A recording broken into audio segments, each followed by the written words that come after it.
નમસ્કાર, ગ્રાઉન્ડ રિપોર્ટમાં આપનું સ્વાગત છે। હું છું આપની સાથે સંધ્યા। ચોમાસાના ધમાકેદાર રાઉન્ડ માટે તૈયાર રહેજો અને આ રાઉન્ડ આવનારા 1 અઠવાડિયા સુધી ચાલશે। આ દરમિયાન જેવો તેવો નહીં પરંતુ 7 ઇંચથી વધુ વરસાદ પડશે અને આગાહીકારોનું માનીએ તો ચોમાસું ભલે વિદાય લે પણ વરસાદ તો છોડતો જશે અને છેક શરદ પૂર્ણિમા સુધી આપની સાથે વરસાદ પણ ગરબે ઘૂમશે।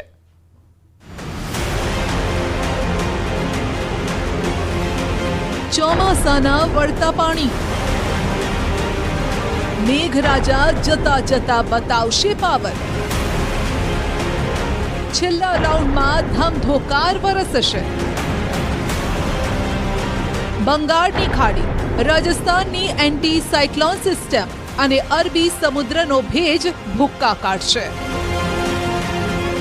અરબી સમુદ્રનો ભેજ પણ પશ્ચિમ ઘાટ ઉપર આવશે અને બંગાળ ઉપસાગરનો ભેજ પણ પશ્ચિમ ઘાટ ઉપર આવશે, એટલે છેક દક્ષિણ ગુજરાત, દક્ષિણ સૌરાષ્ટ્ર લઈને મુંબઈ સુધીના ભાગોમાં ભારેથી અતિભારે વરસાદ થવાની શક્યતા છે અને કેટલાક ભાગો આ વરસાદ જનધનને હાનિ પણ કરી શકે તેવો જોરદાર રહેશે।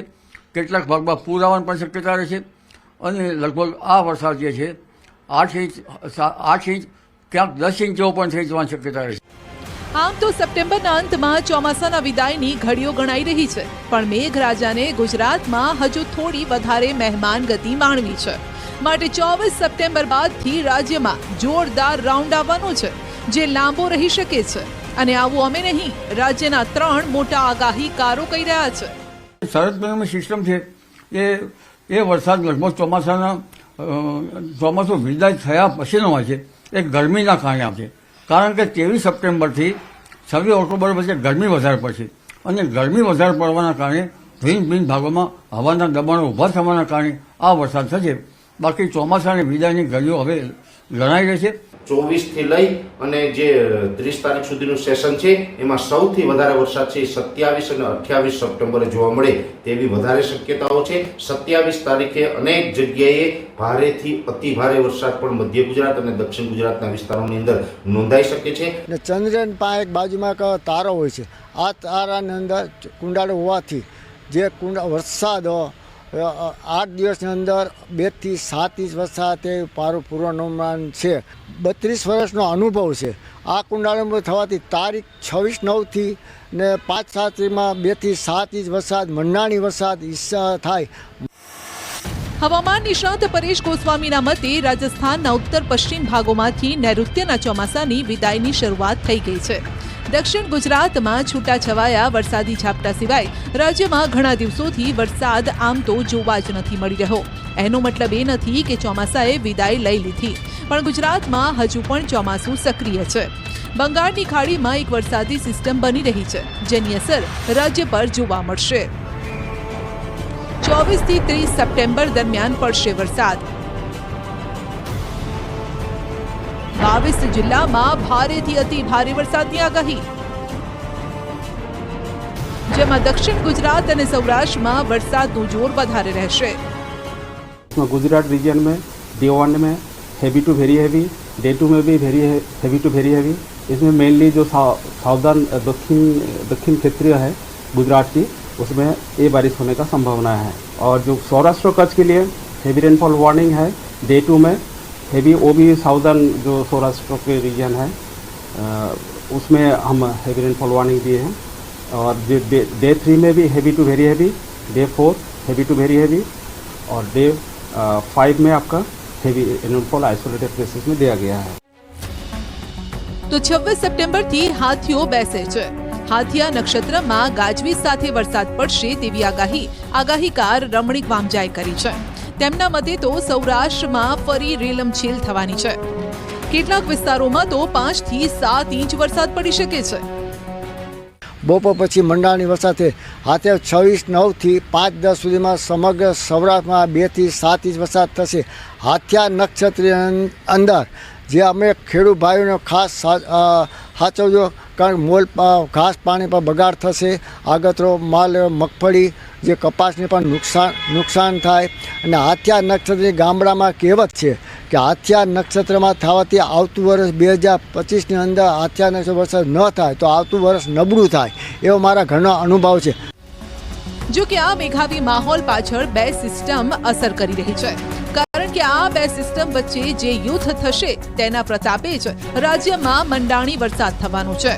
બંગાળની ખાડીની સિસ્ટમ અને રાજસ્થાન પરની એન્ટી સાયક્લોન સિસ્ટમ એવી બાખડશે કે રાજ્યમાં પાણી પાણી કરી દેશે. બંગાળની ખાડીમાં આપ જોઈ શકો છો કે જોરદાર આ વમળો જોવા મળી રહ્યા છે અને આ સિસ્ટમ આવી રહી છે મધ્ય ભારત થઈને આ વેવ્સ આવી રહ્યા છે ગુજરાત તરફ અને તેના કારણે જ ગુજરાતમાં વરસાદ થવાનો છે. એટલે પહેલી વાત થઈ કે એક સિસ્ટમ છે જે ગુજરાતમાં વરસાદ લાવી રહી છે. આવનારું જે અઠવાડિયું છે એ વરસાદ વાળું રહેવાનું છે. એટલે આ એક સિસ્ટમ છે અને બીજી એક સિસ્ટમ છે એન્ટી સાયક્લોન સિસ્ટમ, જે અહીંયા જે ઉદયપુરથી ઉપરનો જે વિસ્તાર છે એટલે જોધપુર અને ઉદયપુરની વચ્ચે એન્ટી સાયક્લોન સિસ્ટમ સક્રિય થઈ છે. એટલે બે સિસ્ટમ છે. પહેલી કઈ સિસ્ટમ? બંગાળની ખાડીની સિસ્ટમ, ને બીજી અહીંયા છે રાજસ્થાન ઉપરથી જે પસાર થઈ રહી છે, રાજસ્થાન ઉપરની એન્ટી સાયક્લોન સિસ્ટમ. હવે આ બંને સિસ્ટમ કહી રહી છે કે હું મારું કામ કરીશ. સવાલ એ છે કે જો બંને સિસ્ટમ પોતાનું કામ કરે તો શું થાય? તો બંને વચ્ચે, આપણે ગુજરાતીમાં કહેવત છે ને, સૂડી વચ્ચે સોપારી, કંઈક એવો જ ઘાટ અહીંયા પણ ઘડાવવાનો છે. અને વચ્ચે જ્યારે સોપારી થતી હોય, બંને સિસ્ટમ જ્યારે પ્રેશરમાં આવતી હોય ત્યારે તેની અસર, બંને જ્યારે આ કોમ્પેક્ટ થાય તો તેની અસર આપ જોઈ શકો છો કે અહીંયા એક સિસ્ટમ હશે જે અહીંયા ધક્કો મારશે અને અહીંયાથી જે વેવ્સ આવી રહ્યા છે મધ્ય ભારતથી તે ઉપર તરફ ધક્કો મારશે અને જેના જ કારણે ઉત્તર ગુજરાતના કેટલાક વિસ્તારોમાં વરસાદ થશે. બે સિસ્ટમ બાખડશે અને સપ્ટેમ્બરના અંતમાં વરસાદ લાવશે, પરંતુ આવનારો મહિનો પણ આપને શાંતિથી જપવા નહીં દે, કારણ કે ઓક્ટોબરની શરૂઆતમાં તમે બે સિઝનનો અનુભવ કરવાના છો. એક તો ગરમીથી રેબઝેબ થશો, એવામાં મેઘરાજા તમારી સાથે ગરબે ઘૂમવા પણ આવશે. 30 સપ્ટેમ્બર બાદ ગુજરાતમાંથી ચોમાસું વિદાય લેશે. થંડરસ્ટોર્મ એક્ટિવિટીના કારણે ઓક્ટોબર માસમાં પણ વરસાદ પડશે. 2024ના ચોમાસાનો વરસાદનો આ છેલ્લો રાઉન્ડ ગણવાનો છે. આ વરસાદનો રાઉન્ડ 30 તારીખે પૂર્ણ થાય તે પછીથી ગુજરાતમાંથી ચોમાસાની વિદાય પણ શરૂઆત થઈ જશે અને જે ઓક્ટોબર મહિનાના પહેલા અઠવાડિયામાં હશે એ થંડરસ્ટોર્મ એક્ટિવિટીના ભાગરૂપે લોકલ સિસ્ટમના છૂટાછવાયા ઝાપટાઓ હશે, જેની દરેક મિત્રોએ નોંધ લેવાની. અંબાલાલના મતે તો બંગાળની ખાડીમાં એક જોરદાર હલચલ જોવા મળશે અને શિયાળા પહેલા આ સિસ્ટમ વાવાઝોડું લાવશે. 5 ઓક્ટોબર વચ્ચે પવનનું જોર વધારે છે અને પવનના જોરના કારણે ગરમી પડવાની શક્યતા રહે છે. એ ગરમીથી એક સ્થાનિક વરસાદના મંડાણ થવાની શક્યતા રહે છે, જેના કારણે નવરાત્રિની શરૂઆતમાં અને ચિત્રા નક્ષત્રમાં તારીખ 9, 10, 11 અને 12 ચિત્રા નક્ષત્રમાં પણ કેટલાક વરસાદ થવાની શક્યતા રહે છે, પણ ત્યાર પછી વાવાઝોડા થવાની શક્યતા રહે છે. તારીખ 14 થી 26 ઓક્ટોબર વચ્ચે બંગાળ ઉપસાગરમાં વાવાઝોડું થશે. આમ નવરાત્રીમાં તો તમે કોરા નહીં જ રહી શકો, પણ આવનારા સમયમાં તમારે વાવાઝોડાનો પણ સામનો કરવો પડશે. જો કે આ સમયે ખેડૂતોએ ખાસ સાચવવું પડશે, કારણ કે ચિત્રા નક્ષત્રમાં હાથીઓ બેસતો હોવાથી એવો વરસાદ પડશે કે પાકનો સત્યાનાશ બોલાઈ જશે. ઘાસચારો, મગફળી, કપાસનો તો કસ નીકળી જશે. માટે ખેડૂતો ખાસ સાચવજો.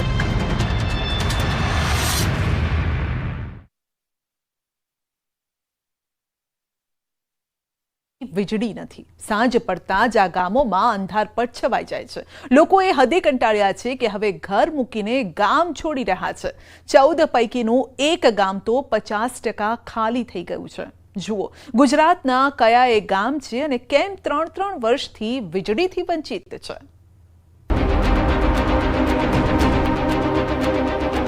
ઢોરો સાપ છે, આવા તેવા જાનવરો ઘરમાં ઘૂસી જાય છે અંધારાને લીધે. 3 વર્ષથી અમારા ઘરોમાં લાઈટ નથી. તાળા મારેલા છે, બધા તાળા મારીને ઘરે જ માણસો બહાર જતા રહ્યા છે. શિક્ષણ સ્તર આપણે ઊંચું લાવવું છે, પણ અમારા જે બાળકો છે ભણશે કઈ રીતે? આમાં કેવી રીતે ભણે ગુજરાત? લાઇટ પંખા વગર અભ્યાસ કરી રહેલા બાળકોને જુઓ. તંત્ર અને નેશનલ હાઈવે ઓથોરિટીના સંકલનના અભાવે આ બાળકોને માત્ર સૂર્યપ્રકાશના સથવારે જ અભ્યાસ કરવો પડે છે, કારણ કે સાંજ પડતા જ દાહોદ તાલુકાના 14 ગામમાં છવાઈ જાય છે સંપૂર્ણ અંધારપટ. એક તરફ સરકાર ડિજિટલ ઇન્ડિયાની વાતો કરે છે, બીજી તરફ વીજળીની આ કૃત્રિમ સમસ્યા વિદ્યાર્થીઓ માટે પણ માથાનો દુખાવો છે, કારણ કે ઓનલાઈન અભ્યાસ કરનારા વિદ્યાર્થીને મોબાઈલ ચાર્જ કરવા માટે પણ હાલાકી વેઠવી પડે છે. અમારે ડિજિટલ ઇન્ડિયા બનાવવા માટે સપનું સાકાર કરવા દેશ માંગે છે, પણ કઈ રીતે કરે? ઘરમાં લાઇટ જ નથી તો કઈ રીતે અમે ફોન ચાર્જિંગ કરવા બીજાના ઘરોમાં જવું પડે? અને અમારે અભ્યાસ સ્ટડી જે પણ કરવું એ આજકાલ ઓનલાઈનનો જમાનો છે, ઓનલાઈનથી જ ચાલે છે, અને કઈ રીતે કરવું? અને અમારે બીજાના ઘરોમાં લાઇટ હોય કે નહીં હોય, કોઈ કરવા દે નહીં દે, એ રીતે ફોન ચાર્જિંગ કરવો પડે. પછી આમ ઘણી બધી સમસ્યા. વિકસિત ભારતના સંકલ્પને કદાચ આ દિલ્હી મુંબઈ કોરિડોર પ્રોજેક્ટ સાકાર કરી રહ્યો છે, પરંતુ આ જ કોરિડોર ઝાલોદના 14 ગામના લોકો માટે હાલ તો અભિશાપ છે. 3 વર્ષથી આ કોરિડોરનું કામ ચાલી રહ્યું છે. જ્યારથી કામ શરૂ થયું છે ત્યારથી મુણધા, સુથારવાસા, આંબા, બિલવાણી, મોટી હાંડી, ડગેરિયા, વસ્તી, પાવડી, ધારાડુંગર, ટાઢા, ગોલા, દાંતિયા, ગુલતોરા, છાયણ, ચાટકા આમ 14 ગામોનું વીજ કનેક્શન કાપી નાખવામાં આવ્યું છે, જેથી સાંજે જો રસોઈ પણ બનાવવી હોય તો કાં તો વહેલા બનાવવી પડે અથવા તો ટોર્ચના સહારે રાંધવું પડે. 2-3 વર્ષથી અમે અંધારામાં રહીએ છીએ. અમે સરકારને આવેદનપત્ર બહુ આપ્યા, મામલતદાર કચેરીને. પછી ત્યાંથી અમે ઓથોરિટી વાળાને કીધું કે અમારે લાઇટની સુવિધા કરી આપો, તો ઓથોરિટી વાળા કહે છે કે અમે જીબી વાળાને પૈસા ભરી દીધા છે.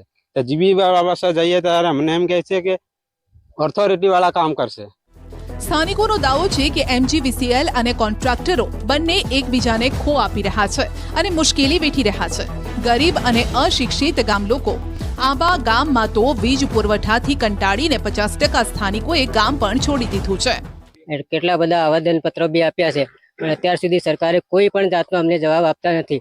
ખાસ કરીને વીજળી માટે અમે રોડવાળા કોન્ટ્રાક્ટર ભાઈને પૂછીએ ત્યારે એવું કહેવામાં આવે છે કે તમે જીબીમાં જાઓ, જીબીમાં અમે પૈસા ચૂકવી દઈએ છે. અંધારામાં શું કરે? છોકરાને ભણવાનું વાંચવાનું, કોઈ છોકરાને બી તકલીફ પડે, ભણવાનું વાંચવા નહીં મળતું, લાઇટ નહીં, ચમની નહીં, કોઈ અંધારામાં રહેતો નથી. પછી માણસો ઘર બંધ કરી અને અમદાવાદ જે કોઈ સુરત જે કોઈ અમદાવાદ જતા રહ્યા, બધા બહાર કામે જતા રહ્યા. અહીંયા કોઈ રહેતું નથી.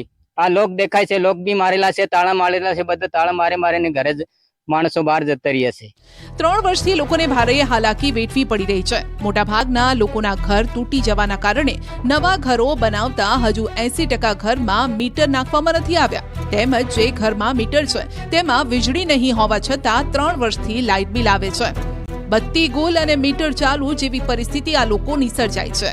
લાઇટ બંધ હતી અને મેં ખેતી કરી નથી, અને 11,400 બિલ આવ્યું.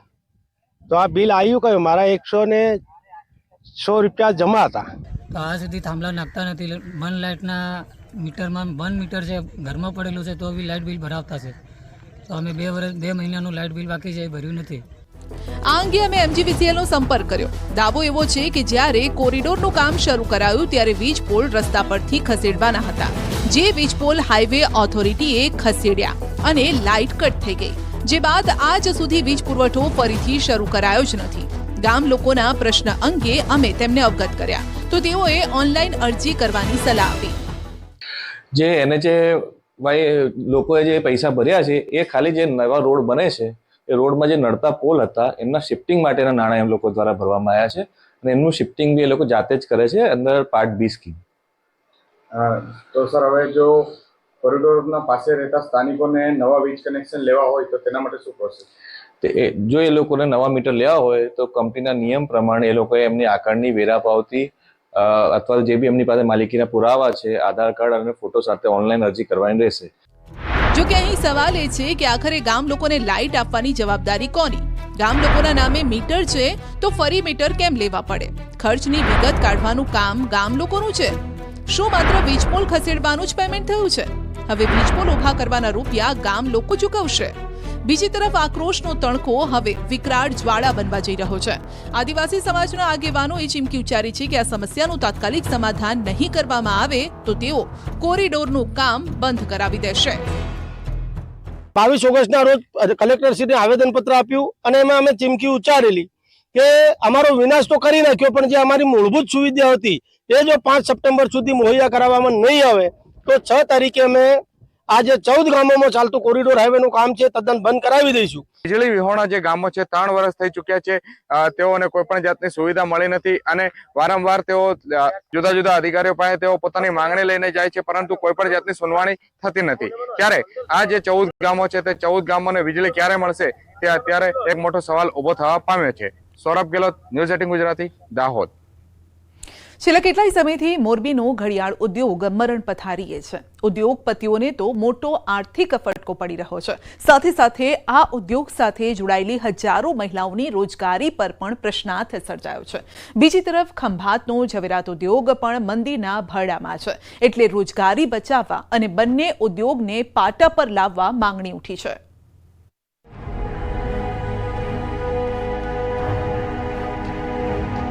મરણ પથારીએ મોરબીનો ઘડિયાળ ઉદ્યોગ. ઘડિયાળ ઉદ્યોગનો સમય જ ખરાબ. શ્રમિકો પણ બની રહ્યા છે બેરોજગાર. મહિનામાં 15 દિવસ મળી રહ્યું છે કામ. હજારો મહિલાઓની છીનવાઈ રોજગારી. ખંભાતના ઝવેરી બજારમાં આવી ઝાંખપ. મોરબીના ઘડિયાળ ઉદ્યોગે સમગ્ર વિશ્વમાં ડંકો વગાડ્યો છે. જો કે એક સમયે વિશ્વભરમાં ભારત, ગુજરાત અને મોરબીનો ડંકો વગાડતો આ ઉદ્યોગ હાલ મરણ પથારીએ છે. મોરબીનો લાતી પ્લોટ એટલે મોરબીના લઘુ ઉદ્યોગો માટેનો વિસ્તાર. અહીં નાના મોટા હજારો ઉદ્યોગ આવેલા છે. સૌપ્રથમ મોરબીમાં જ્યારે ઘડિયાળનું ઉત્પાદન શરૂ થયું તે પણ લાતી પ્લોટમાંથી જ શરૂ થયું. આ ઉદ્યોગમાં વર્ષોથી પુરુષો કરતાં મહિલા કામદારોનું પ્રભુત્વ વધુ છે. હજારો મહિલાઓ આ ઉદ્યોગમાંથી રોજગારી મેળવી રહી છે. પરંતુ ધીમે ધીમે હવે ઘડિયાળ ઉદ્યોગના કાંટા ઊંધા ફરવાના શરૂ થતા ઉદ્યોગ સાથે જોડાયેલા નીચેથી લઈને ઉપર સુધીના તમામ લોકો મુશ્કેલીમાં છે. એનું કારણ તો એ છે કે ભારતની અંદર બીજા રાજ્યની અંદર એનું પ્રોડક્શન ચાલુ થઈ ગયું છે. દિલ્હી, યુપી, બંગાળ, કર્ણાટક ત્યાં વ્યવસ્થિત ક્લોકનું પ્રોડક્શન છે. જ્યારે જીએસટીની અંદર 18% જીએસટીમાં અમે છીએ અને ટ્રાન્સપોર્ટેશનની રીતના જોઈ તો અમારા ઉદ્યોગને અત્યારે મોટી તકલીફ છે એ અસ્તિત્વ ટકાવી રાખવાની છે. ઘડિયાળ ઉદ્યોગનો હબ ગણાતો મોરબીનો લાતી પ્લોટ વિસ્તાર હાલ ખરાબ રોડ રસ્તાના કારણે પણ બેહાલ થઈ ગયો છે. અનેક રજૂઆતો છતાં આ ઉદ્યોગ પર કોઈનું ધ્યાન પણ નથી જતું. સ્થિતિ એવી છે કે મોરબીની ઓળખ સમાન આ ઘડિયાળ ઉદ્યોગ બંધ થવાના આરે છે. કાંઈ પણ આ બાબતમાં રાહત નહીં મળે તો ધીમે ધીમે ઉદ્યોગ મૃતપાય સ્થિતિમાં આવી ગયો છે ઓલરેડી અને ધીમે ધીમે તાળાબંધીમાં એન્ટર થવું પડશે એવું લાગે છે. મંદીના કારણે ઉદ્યોગકારો પોતાના કારખાનામાં મહિનામાં 10 થી 15 જેટલી રજાઓ રાખવા મજબૂર છે, જેની અસર નાના કામદારો પર પડી રહી છે. પહેલાં અમે મહિનો કામ કરતા હતા, અત્યારે હવે 15 દિવસ કામ કરીએ છીએ. અને અત્યારે જો હાલમાં એટલી મંદી છે ને કે આજુબાજુમાં કારખાનામાં જે છોકરીઓ મારા ભેગી કામ કરતી હતી, પહેલાં સ્ટાફ 35 છોકરીઓનો હતો, અત્યારે તો હાલમાં અમે 15 છોકરીઓ જ કામ કરી છે. મને એવું લાગે છે કે સરકારને થોડુંક અમારા ઉપર રહેમ કરવી જોઈએ કે થોડીક રોજગારી વધારે અમારા માટે અને અમારા ગરીબ લોકોનું થોડુંક અમારા હમું જોવે. મહિને 10-15 હજાર કમાતા એની જગ્યાએ અત્યારે 5-7 હજાર રૂપિયા અમને મળે છે. એમાં અમારે ગુજરાન ચલાવવું કઈ રીતના? સરકાર કાંઈક ઘડિયાળ બજાર માટે અમારું વિચારે કે અમે નાના માણસ હચવાઈ રહે આ બજારમાં. ઘડિયાળ ઉદ્યોગમાં મોટાભાગની મહિલાઓ કામ કરે છે, જે મહિલાઓ પણ હવે ધીરે ધીરે કામ પર આવતી ઓછી થઈ ગઈ છે. ત્યારે સરકાર આ ઉદ્યોગને બચાવવા કંઈક નવી નીતિ અપનાવે તેવી આશા છે. બીજી તરફ ઘડિયાળ ઉદ્યોગમાં મંદીથી હવે ઘડિયાળના ઉદ્યોગકારો ઘડિયાળનું ઉત્પાદન પણ બંધ કરી ફોટો ફ્રેમ બનાવવા તરફ શિફ્ટ થયા છે.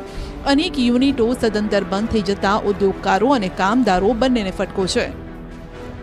આ તરફ ખંભાતમાં ઝવેરી બજારમાં જાણે કે મંદીની ઝાંખપ આવી છે. ખંભાત શહેરની આર્થિક કરોડરજ્જુ સમાન ઝવેરાતના ધંધાની મંદીએ ઝવેરાતના ધંધા સાથે સંકળાયેલા તમામ લોકોની ચિંતા વધારી છે. મહિલા વર્ગ પણ આની અંદર કામ કરી રહ્યું છે, પણ એ સાંજ પડતા 150 થી 200 રૂપિયા કમાણી કરી અને ઘરને સહયોગ કરે છે. અમારો ધંધો કહેવાય કે જયપુર, હૈદરાબાદ, સુરત અને સિંગાપુર, બેંકોક ત્યાં સુધીનો વિસ્તરેલો છે. પણ આંતરરાષ્ટ્રીય મંદીમાં આ ઝવેરાતની આંતરરાષ્ટ્રીય મંદીને લઈ અમને ખૂબ આમ કહેવાય કે અગવડ પડે છે અને ખૂબ સારી રીતે કહેવાય ને આમ તકલીફ પડે છે. ખંભાતનો ઝવેરાતનો ધંધો માછીપુરા વિસ્તારના ખારવા અને ખલાસી સમાજના લોકો જ કરે છે. ઝવેરાતના નંગનું એસોટિંગ અને નંગ ઘસવાની તેઓ મજૂરી કરે છે. આ કાર્યમાં મહત્વનું યોગદાન મહિલાઓ પણ આપે છે. તેમના પરિવારોને જીવન નિર્વાહ માટે આર્થિક મદદ પણ તેઓ કરતી હોય છે. જોકે હાલ આ મહિલા કારીગરો ઝવેરાતના વ્યવસાયની મંદીના કારણે ચિંતાતુર છે. તો માછીપુરા વિસ્તારમાં ઝવેરાતના ધંધામાં દલાલી કરી આવક મેળવતા દલાલો પણ ચિંતામાં છે. ઝવેરાતની મજૂરી કરું છું. પહેલાં તો 300 રૂપિયા મળતા હતા, પણ તો 150 રૂપિયામાં જ છે ને 5 વર્ષ પહેલાંના મારા ઘરમાં તે ઓફ થઈ ગયા છે. અત્યારે છોકરો છોકરી 2 છે, એમની જોડે મજૂરી કરું છું ને ઘરમાં પૂરું પોષણ કરું છું. બધા ધંધાના કોઈ ઠેકાણા નહીં. ખંભાત શહેરથી માત્ર 2 કિલોમીટરના અંતરે આવેલ શકરપુર અને મેદપુર ગામનું પણ આ વ્યવસાયમાં મોટું યોગદાન છે. આ બંને ગામના લોકો ઝવેરાતના વ્યવસાય પર નિર્ભર છે. જોકે મંદીના કારણે અહીંના લોકો કામ માટે બહાર સ્થળાંતર કરી રહ્યા છે. હવે અમારા ગામમાં હવે માણસ રહ્યા જ નથી. હવે શોધવા પડે છે કે માણસ લાવીશું કઈથી એમ.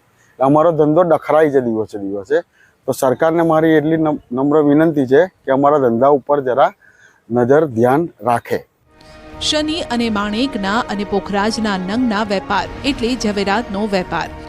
ખંભાત દરિયાઈ બંદર હતું તે સમયે અહીં જાહો જલાલી હતી, પરંતુ આજે સ્થિતિ એવી છે કે ઝવેરાતના ધંધા સાથે સંકળાયેલ મેદપુર અને શકરપુરના ઝવેરીઓ તેમના ઘરે તાળા મારી અન્ય શહેરો તરફ ફંટાઈ ગયા છે. કોઈ સુરત, મુંબઈ, હૈદરાબાદ, મદ્રાસ તો કેટલાક વિદેશમાં સ્થળાંતર કરી ગયા છે. આણંદ જિલ્લાના ખંભાત તાલુકાના શકરપુર અને મેદપુર ગામના લોકો ઝવેરાતના ધંધા પર આધારિત છે. આ ધંધામાં એટલી મંદી આવી ગઈ છે કે લોકો શકરપુર અને મેદપુરના ગામના લોકો ઘરે તાળા મારી અને બહાર ગામ કમાવા માટે જતા રહ્યા છે. આમ ઝવેરાતના ધંધા સાથે જોડાયેલા દરેક લોકો વિકાસ માટે સરકાર પાસે યોગ્ય પ્રોત્સાહક નીતિ અને સહકારની અપેક્ષા રાખી રહ્યા છે.